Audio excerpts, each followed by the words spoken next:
guys, berita baik yang baru saja kita terima beberapa menit yang lalu. Apabila keputusan mahkamah terkini mengarahkan Mak Lampir membayar 10 juta ringgit. Sahabat-sahabat semua, terbaik, berikan tepukan. Itu dia. Ya, hari ini terbukti ya pengkhianat daripada Parti Keadilan Rakyat ini akhirnya menerima padah apabila mahkamah mengarahkan mereka membayar 10 juta kerana mengkhianat mandat rakyat pada PRU sebelum ini ataupun mengkhianat Kerajaan Pakatan Harapan ke Parti Keadilan Rakyat, sahabat-sahabat semua. Jadi kita mengharapkan pengkhianat-pengkhianat yang lain juga turut mengalami nasib yang sama seperti mana yang dialami ataupun berita yang diterima oleh Mak Lampir Zuraidah Kamarudin ini, sahabat semua. Jadi tanpa membuang masa, saya mau membawakan kita untuk membawakan berita baik ini untuk kita semua. Tapi sebelum itu, jangan lupa untuk support Alright Napa Channel dengan cara tekan butang subscribe, like, dan share. Ini dia, sahabat semua, berita gempang. Mahkamah perintah Zuraidah bayar RM 10 juta kepada Parti Keadilan Rakyat. Oh, sekali lagi berikan tepukan terbaik. Saya sangat teruja dengan berita ini, sahabat semua. Yang mana mahkamah memerintahkan Zuraidah Kamarudin membayar 10 juta kepada PKR kerana berpaling tada daripada parti itu selepas menang kursi Parlimen Ampang buat kali ketiga pada pilihan raya umum yang ke-14 yang lalu. Mahkamah Tinggi Kuala Lumpur pagi ini membenarkan tuntutan bon RM 10 juta daripada PKR terhadap bekas menteri itu yang kehilangan kerusi Ampang kepada wakil PKR Rodzia Ismail pada PRU yang ke-15 yang lepas. Wah, inilah peribahasa mengatakan sudah jatuh di timpa tangga, terjatuh di atas tanah sana, terduduk tai ayam lagi Mak Lampir.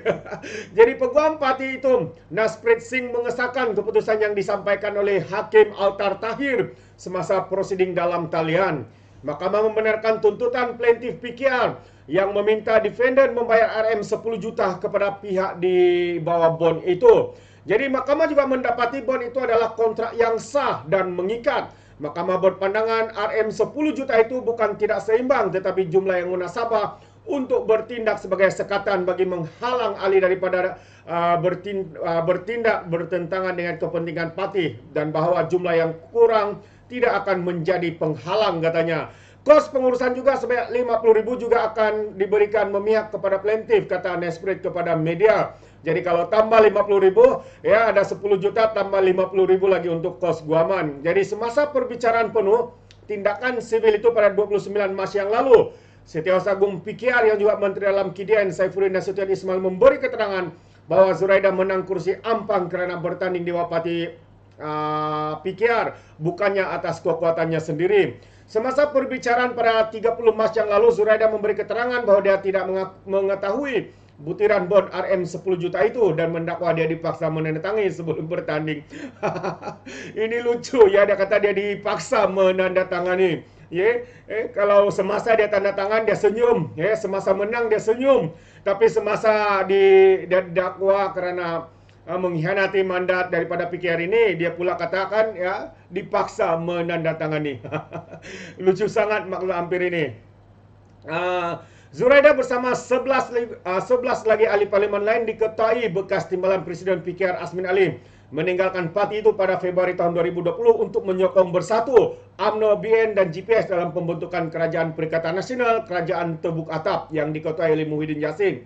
Ini sebelum saya teruskan, ada 11 ahli parlimen ya, termasuk Zuraidah. Jadi kita mengharapkan perkara juga yang sama akan dilakukan oleh Parti Keadilan Rakyat ini untuk menyaman ke 11 ahli itu supaya mereka juga dikenakan tindakan yang sewajarnya seperti mana yang dilakukan oleh Zuraidah, dan hari ini mahkamah telah pun mengarahkan beliau untuk membayar 10 juta itu. Jadi kita berharap kepimpinan Parti Keadilan Rakyat Datuk Seri Anwar Ibrahim, Rafizi Ramli, Saifuddin Nasution meneruskan tindakan itu kepada 11 lagi ahli parlimen yang lain yang mengkhianati Parti Keadilan Rakyat. Jadi ini dikenali sebagai langkah Sheraton ya, ini yang langkah Sheraton yang meruntuhkan pentadbiran Pakatan Harapan ketika itu.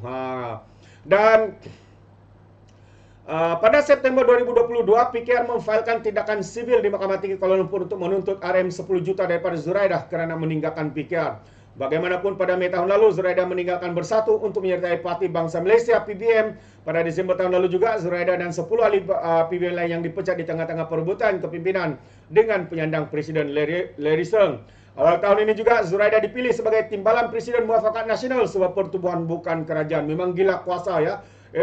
Sudah merebut jawatan sebagai presiden di Parti Bangsa Malaysia. Lepas tu dipecat, keluar dapat jawatan lagi sebagai timbalan presiden di Muafakat Nasional NGO yang dipimpin oleh siapa itu? Musang Berjanggut. Siapa yang tidak kenal dengan Musang Berjanggut? Jadi pada PRU yang 15 lalu, Rozia Ismail daripada PKR menang Parlimen Ampang dengan majoriti 29,681 undi menewaskan Zuraidah, Ivan Loh, Shasha dan Dr. Nurul Ashikin pejuang dan Brian Lai warisan serta 3 calon bebas.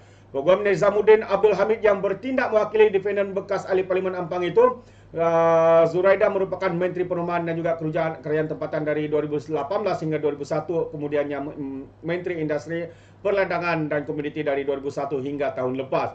Inilah kaki-kaki fitnah, kaki pengkhianat. Dan akhirnya sahabat semua, hari ini kita menerima perkabaran yang sangat baik.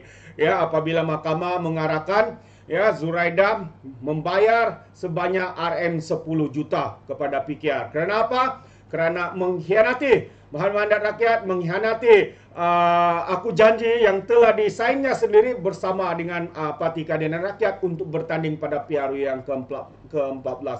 Jadi kita mengharapkan juga, awal tadi yang saya katakan, 11 lagi pengkhianat daripada Parti Keadilan Rakyat akan menerima nasib yang sama. Kalau belum disaman, saman segera supaya kita Parti Keadilan Rakyat ada duit. Kalau ada 11 bayar tu 110 juta boleh dapat. Tambah Zuraidah 130 juta boleh dapat kalau semua kalah saman. Ternyata apa yang dilakukan oleh Zuraidah dan geng-gengnya ini hari ini terbukti bahawa mereka adalah pengkhianat, mereka adalah ahli politik yang rakuskan kuasa semata-mata sehingga sanggup mengkhianat parti keadilan dan parti mereka sendiri sebelum ini, sahabat-sahabat semua.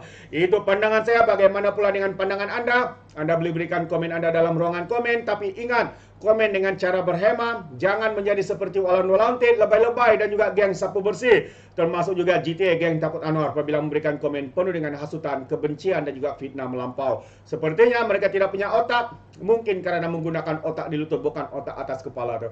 Alright, sampai di sini saja. Izinkan saya untuk mengundurkan diri dan seperti biasa, peribahasa mengatakan tapapun kangkap 2 ton keinginan. Dalam bahasa Melayunya, tepuk dada, tanya selera. Sekian saya daripada Alright Nampak Channel. Kita berjumpa lagi dalam info dan update yang seterusnya. Sekian. Bye-bye.